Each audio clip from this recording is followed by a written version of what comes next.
Welcome back guys. Topic है virtual machine extension का। Virtual machine extension क्या है? एक छोटी एप्लीकेशन टाइप है जो पोस्ट डिप्लॉयमेंट के लिए हम इस्तेमाल करते हैं या ऑटोमेशन टास्क के लिए। मिसाल के तौर पर कोई सॉफ्टवेयर हमें अगर विंडोज़ के इंस्टॉलेशन के साथ ही चाहिए, यानी हम वो ऑपरेटिंग सिस्टम खोले बगैर उसमें एंटीवायरस इंस्टॉल करना चाहें कर लें, या हमारी ऑर्गेनाइजेशन में टीम वीवर या कोई ऐसा सॉफ्टवेयर है या कोई ड्राइवर्स हैं जो प्री या पोस्ट डिप्लॉयमेंट टाइप हों, वो हम इंस्टॉलेशन के दौरान ही स्क्रिप्ट दे दें और वो इंस्टॉल कर लें। तो ये मकसद होता है एक्सटेंशन का। मिसाल के तौर पे लास्ट वीडियो में हमने एक वेब सर्वर इंस्टॉल किया, लेकिन हमने वर्चुअल मशीन बनाने के बाद उसका रिमोट एक्सेस लिया और उसके बाद जाकर उस पर IIS सर्वर इंस्टॉल किया और सारा प्रोसीजर किया। अगर यही काम हम एक स्क्रिप्ट के थ्रू कर लेते और इतना रिमोटली ना लेना चाहते और वो काम हमारे ऑटोमेशन पे आ जाते तो हमारे लिए मज़ीद आसानी होती। तो समझ लें कि ऑटोमेशन की बुनियाद भी है, स्क्रिप्ट भी है और इसी के साथ हम एक्सटेंशन भी समझ लेंगे। आज हम करने क्या वाले हैं, हम एक एजर VM बनाते हुए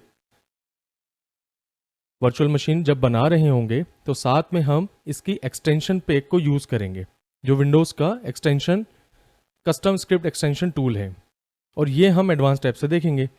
लेकिन जो भी स्क्रिप्ट होगी वो प्रॉब्लम यह है कि वो स्क्रिप्ट हमें रन करनी है, और रन करने के लिए वो स्क्रिप्ट डेफिनेटली कहीं होनी चाहिए, कहीं अपलोड करनी होगी। तो अब जो वर्चुअल मशीन का एनवायरनमेंट है, इसमें हमारे पास स्टोरेज अकाउंट की हमें नीड होगी।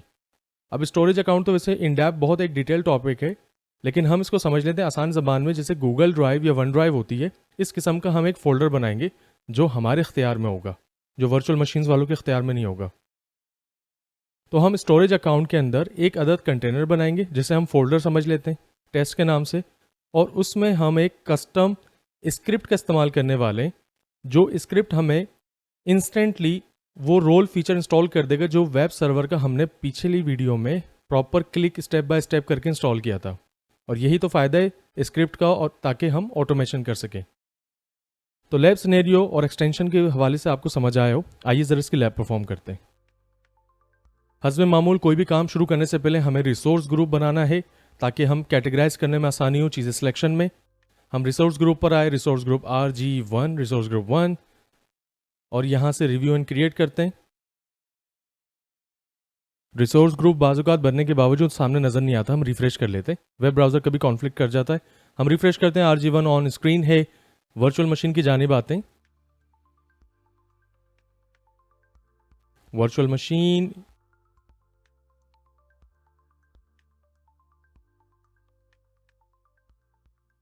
रिसोर्स ग्रुप हम RG1 बना चुके थे, उसी को सिलेक्ट करते हुए वेब सर्वर का नाम रख लेते हैं। इसका भी वेब सर्वर ले लेते हैं क्योंकि वही लैब परफॉर्म करें, बट स्क्रिप्ट के साथ।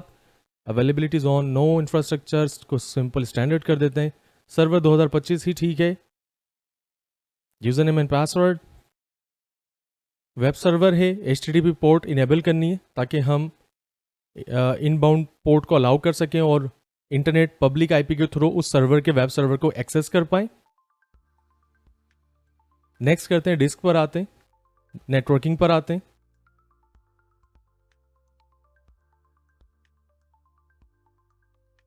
लोकल एरिया नेटवर्क 10 का है। वेब सर्वर का वर्चुअल नेटवर्क अडाप्टर इन्होंने बना लिया है, ठीक है। पब्लिक IP भी आ गई है। नेक्स्ट करते हुए मैनेजमेंट पर आते हैं। फर्दर ऐसे ही करते हुए हमने एडवांस पर आना है, और आप देख सकते हैं आपके स्क्रीन पर एक्सटेंशन की टैब हमें नज़र आ रही है। Select an extension to installation पर क्लिक करते हैं, और ये अब एक्सटेंशन की पूरी लाइब्रेरी है। अलग अलग टूल्स हैं अलग अलग स्क्रिप्ट्स को रन करने के लिए। एजेंट फॉर मॉनिटरिंग, थोड़ा सा स्क्रॉल डाउन करते हैं, आपको और चीज़ें समझ आएंगी। माइक्रोसॉफ्ट डिफेंडर या माइक्रोसॉफ्ट का एंटीवायरस जो है उसके लिए अलग से यहाँ पर स्क्रिप्ट्स की टूल्स या लाइब्रेरी में एक्सटेंशंस मौजूद हैं। एंटीवायरस हो गया, टीम वीवर हो गया, होपफुली हमें क्लियर हो रहा हो। लेकिन हमें इंस्टॉल करनी है कस्टम, जो विंडोज़ का ऑलरेडी टूल्स हैं उसी की हमने एक अदद स्क्रिप्ट रन करनी है। तो कस्टम स्क्रिप्ट एक्सटेंशन पर आते हैं, नेक्स्ट करते हैं। ये चाहें तो हम सर्च भी कर सकते हैं ऊपर कस्टम लिख के। हमने नेक्स्ट किया। स्क्रिप्ट फाइल रखी कहाँ है, इसे ब्राउज़ करना है। तो ब्राउज़ करके सबसे पहले हम हमारा स्टोरेज अकाउंट बना लेते हैं, एक किस्म का गूगल ड्राइव अकाउंट, जहाँ से हम उसे अपलोड करके इस्तेमाल कर सकते हैं हमारी वर्चुअल मशीन्स के लिए। तो हम स्टोरेज अकाउंट पे प्लस पे क्लिक करते हैं, यहाँ नाम ले लेते हैं,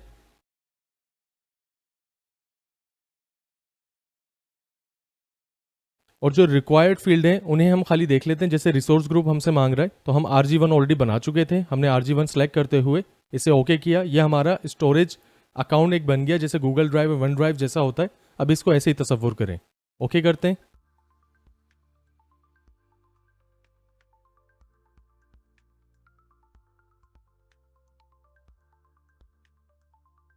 स्टोरेज अकाउंट का जब हमने वो नाम मेंशन करके बना लिया तो वो हमारी लिस्ट में यहाँ आ जाएंगे, और जो भी इसके अलावा होंगे वो यहाँ लिस्ट में अपीयर होंगे।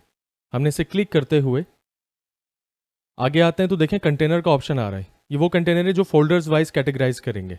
हमने कंटेनर पे क्लिक किया, और पहला हम चूंकि बना रहे हैं तो उसका नाम रख लेते हैं टेस्ट या डेमो, और हम क्रिएट करते हैं।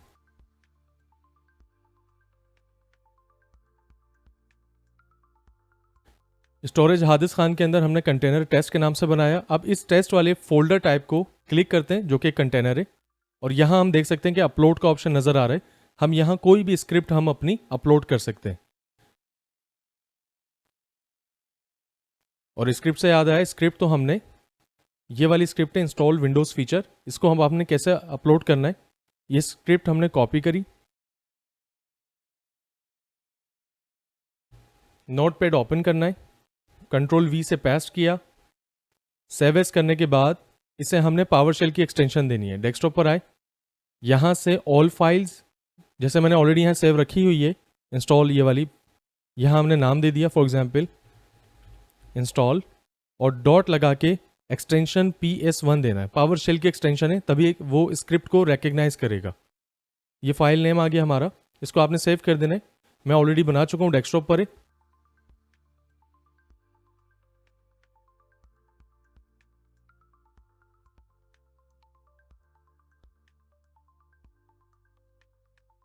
डेस्कटॉप पर फाइल रखी हुई है, उसकी वजह ये बाजू का स्पेलिंग मिस्टेक्स हो जाती हैं तो वो लैब डेमोन्स्ट्रेशन में इशू बनता है।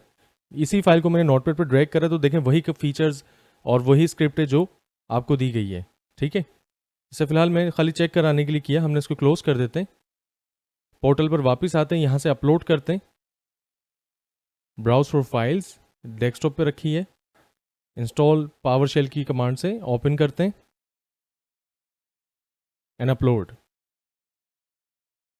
हमारा एक्सटेंशन जो स्क्रिप्ट थी वो अपलोड कर दी। सेलेक्ट करते हुए सेलेक्ट करते हैं, क्रिएट पे क्लिक करना। अब देखें हमारे पास स्क्रिप्ट रिक्वायर्ड में जो है वो अपलोड हो गई सक्सेसफुली, क्योंकि हमने स्टोरेज अकाउंट बनाया, स्टोरेज अकाउंट के अंदर कंटेनर बनाया, और कंटेनर के अंदर हमने स्क्रिप्ट फाइल अपलोड कर दी। क्रिएट करते हैं। अब आप देखें एक्सटेंशन के अंदर हमें यहाँ कस्टम स्क्रिप्ट एक्सटेंशन का ऑप्शन शो हो रहा है। हम चाहें तो डिलीट भी कर सकते हैं, लेकिन हमें इसी के साथ इंस्टॉल करना है। हम नेक्स्ट करते हैं, रिव्यू एंड क्रिएट पे क्लिक करते हैं। ये वैलिडेशन पास कर ले, एक दफ़ा नज़र कर लेते हैं कि हमने पोर्ट 80 को इनेबल किया था। रनिंग फाइनल वैलिडेशन हो रही है, और हम यहाँ देख सकते हैं वैसे कि पब्लिक इनबाउंड पोर्ट्स के अंदर हमने RDP और HTTP को इनेबल रखा है। RG1 में है, वेब सर्वर है, तमाम डिटेल्स यहाँ नज़र आ रही हैं। और सबसे नीचे स्क्रॉल डाउन करते हैं तो एक्सटेंशन में हमने कस्टम स्क्रिप्ट एक्सटेंशन का सहारा लिया है एडवांस में। हम फिलहाल क्रिएट करते हैं। अब आपको मालूम है हमें रिमोट लेने की ज़रूरत नहीं है वर्चुअल मशीन की।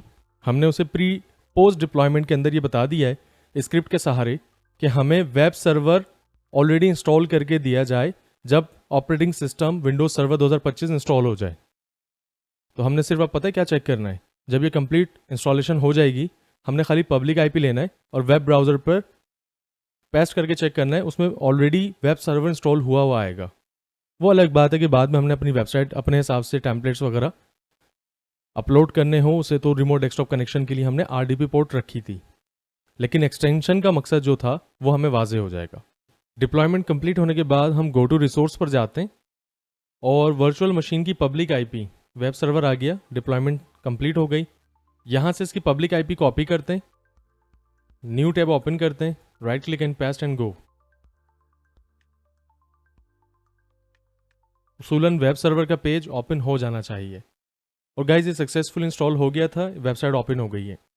तो गाइज इससे प्रूवन होता है कि जो एक्सटेंशंस हैं वो पोस्ट डिप्लॉयमेंट के लिए इस्तेमाल की जाती हैं, और ख़ासकर ऑटोमेशन टास्क के लिए और जब हम कोर्स को और आगे तक लेके जाते हैं, एजोर के अंदर एक्सपर्टीज़ ले लेते हैं, और बहुत सारे ऐसे थर्ड पार्टी टूल्स हैं लाइक टेराफॉर्म वगैरह जो ऑटोमेशन और स्क्रिप्टिंग में हमें हेल्प करती हैं। ये तो बहुत बहुत बहुत एक बुनियाद थी जिससे हमें वाजे हो गया कि एक्सटेंशन कैसे काम कर रही है। गाइज एक एडिशनल टॉपिक इसके बाद डिस्कस कर लेते हैं कि जितने भी हम ये रिसोर्स ग्रुप वगैरह बना रहे हैं, वर्चुअल मशीनें बनाते हैं, उसके पीछे पीछे कितनी रिसोर्सेज इस्तेमाल हो रही होती हैं जो हमारे बिल के ऊपर इम्पैक्ट कर सकती हैं। तो उनको कैसे प्योरली प्रॉपरली डिलीट करना है और उसके बाद फिर हम नेटवर्किंग को शुरू कर दें। तो गाइज मिलते हैं फिर नेक्स्ट वीडियो में।